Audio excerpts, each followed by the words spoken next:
Sir हमने जैसा कि देखा साहिबाबाद भारत में सबसे बड़ी विधानसभा है और सबसे ज़्यादा वोटों से आप लगातार जीतते आ रहे चीज मैं तो कभी कभी कहता हूँ कि मैं तो एक्सीडेंटल एमएलए हूँ। हैं। मैंने कभी नहीं सोचा था कि मुझे एमएलए बनना। 22 तारीख को प्राण प्रतिष्ठा है, हम सभी के लिए एक बहुत ही 500 वर्षों के संघर्ष के बाद ये समय आया है। जी जी। आप लोग भी मुझे लगता है उस समय जब बाबरी मस्जिद का ढांचा गिराया गया तो मैं इस आंदोलन से शुरू से जुड़ा रहा हूँ। जी मैं पहले बजरंग दल में था जब ये आंदोलन चल रहा था। बजरंग दल के नाते ही हम 1990 में हम लोग सहारनपुर की जेल में बंद रहे थे।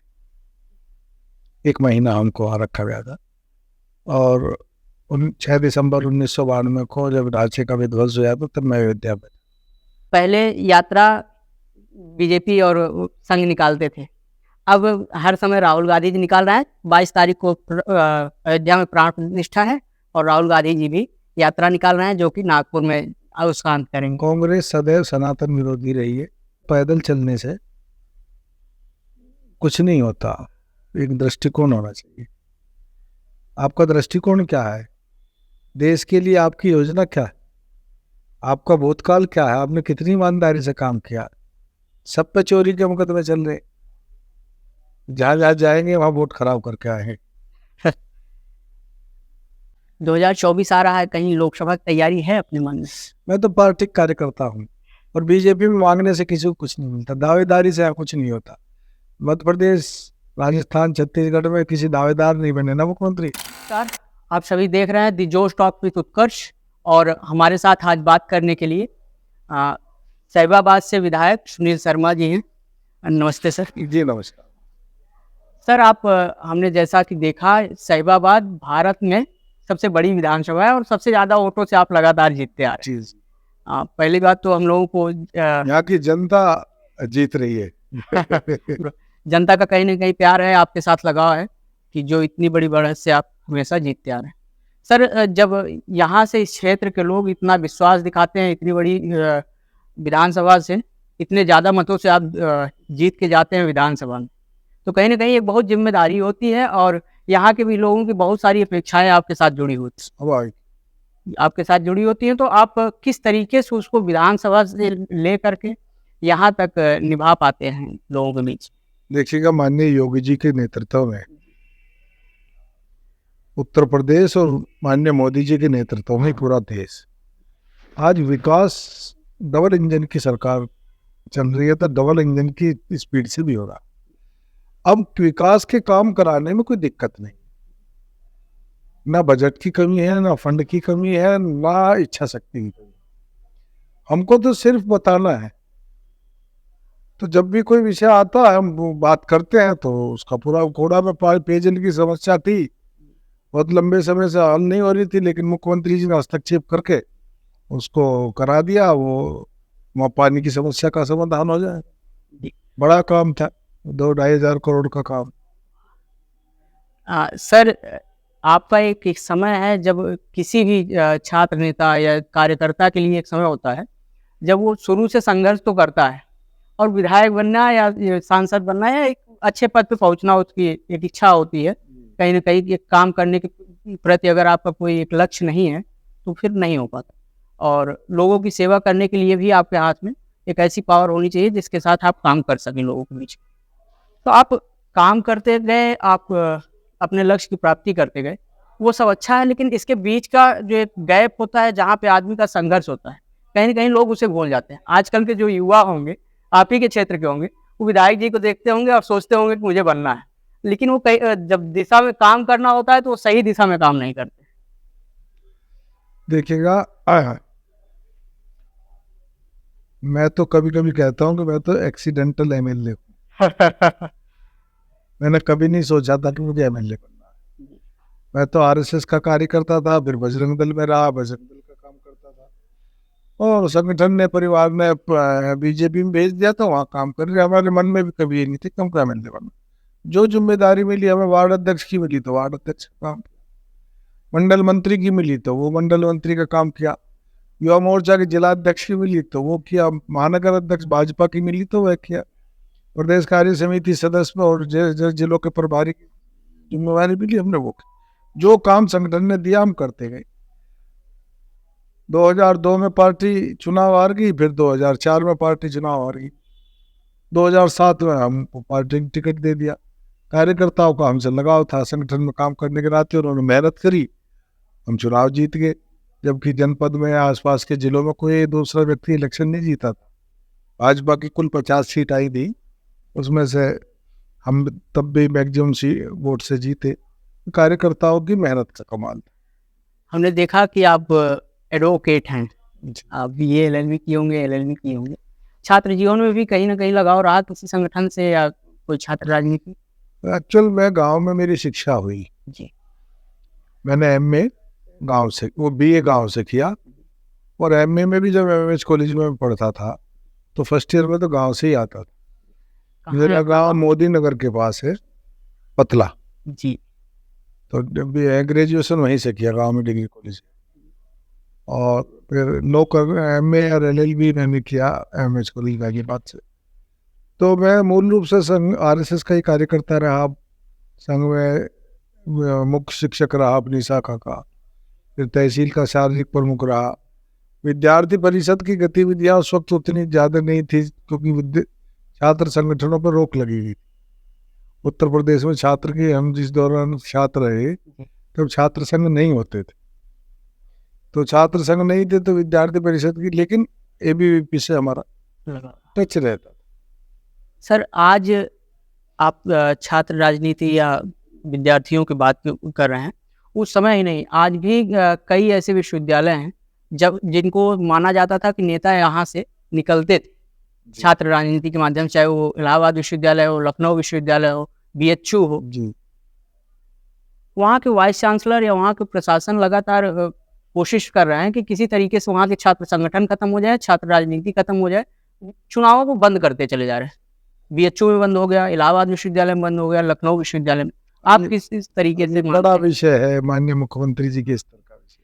हाँ, फिर भी कहीं ना कहीं मुझे जो लगता है कि अगर छात्रों की बात करें तो छात्रों को दबाया ही जा रहा है, या छात्र संगठन अगर खत्म किया जाएगा तो अपनी मनमानी कर पाएंगे। छात्र संगठन खत्म नहीं होने चाहिए, छात्र संगठन रहने चाहिए, लेकिन उनको दिग्भ्रमित भी नहीं होने चाहिए। छात्र संगठन छात्रों के चरित्र निर्माण का काम करें। जी। छात्रों को मैं लीडरशिप डेवलप करें, वहाँ तक तो ठीक। छात्र संगठन अगर ग्रोहबंदी में बदल जाएंगे तो उसके परिणाम अच्छे नहीं। खासकर JNU में ऐसी समस्याएं देखने। सर, कॉलेज टाइम में आप जब छात्र राजनीति उस समय नहीं चल रही थी, तो कहीं ना कहीं तो कुछ दोस्त यार और कुछ रहा, अन्य मित्र तो थे, हमेशा ही रहते हैं। कुछ ऐसे मित्र जो आज भी साथ हैं? हाँ है, मतलब साथ क्या, मिलना जुलना लगाओ। ये तो जीवन एक ऐसा सफर है कि इसमें कोई 10 कदम चलता है, साथ को 20 कदम चलता है, फिर रास्ते बदलते जाते। कुछ ऐसे मित्र हमको मेरे साथ के जो कॉलेज के हो या स्कूल टाइम के जी साथी रहे हो, सब अब किसी न किसी नौकरी में, व्यवसाय में चले गए। केवल राजनीतिक क्षेत्र में मैं ही हूँ। आते होंगे तो मिलते होंगे। थोड़ा बहुत मैं कह सकता हूँ, जैसे मोदी नगर में मंजू शिवाज के पति हैं देवेंद्र शिवाज, वो हमारे साथ पढ़े 11th-12th में, वो तो भी थोड़ा राजनीति में सक्रिय रहते हैं, बाकी कोई पॉलिटिक्स में नहीं। 2024 का चुनाव सामने है जी, और कई गठबंधन दल बन रहे हैं, कई लोग इंडी गठबंधन, सीधे अगर हम बात करें जी। इंडी गठबंधन बन रहा है, तो शुरू में तो उसे इंडिया बोला गया और लोगों को भ्रमित करने का काम किया गया, बाद में उसे जब दिखाया गया घमंडी है। हाँ, अभी तक उसमें PM फेस तक नहीं निर्धारित हुआ है, लोगों को निर्धारित नहीं किया है। तो क्या लगता है 2024 अभी 2 महीने बचे हैं और ये गठबंधन 2 महीने तक अभी चल पाएगा कि लास्ट तक?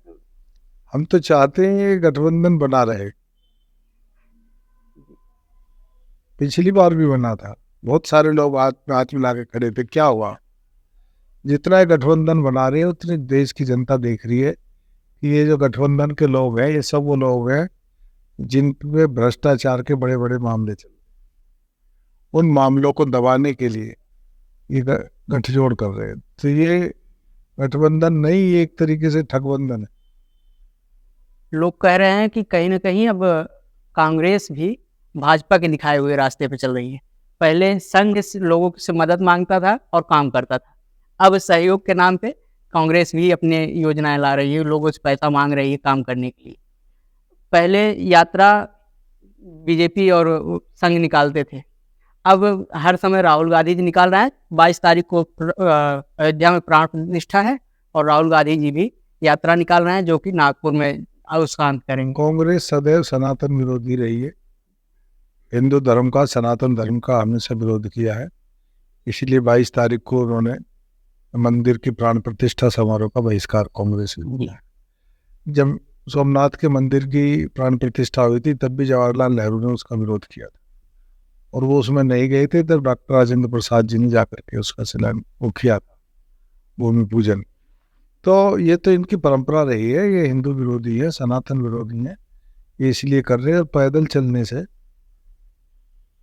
कुछ नहीं होता, एक दृष्टिकोण होना चाहिए।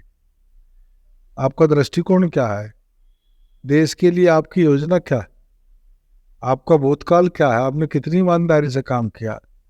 सब पे चोरी के मुकदमे चल रहे, जहां जहां जाएंगे वहां वोट खराब करके आए। 22 तारीख को प्राण प्रतिष्ठा है, हम सभी के लिए बहुत ही 500 वर्षों के संघर्ष के बाद ये समय आया है। जी जी। आप लोग भी मुझे लगता है उस समय जब बाबरी मस्जिद का ढांचा गिराया गया तो मैं इस आंदोलन से शुरू से जुड़ा रहा हूँ जी। मैं पहले बजरंग दल में था जब ये आंदोलन चल रहा था। बजरंग दल के नाते ही हम 1990 में हम लोग सहारनपुर की जेल में बंद रहे थे। 1 महीना हमको वहाँ रखा गया था, और 6 दिसंबर 1992 को जब ढांचे का विध्वंस हुआ तो तब मैं अयोध्या में। क्या कुछ उस समय के दृश्य थे अयोध्या में?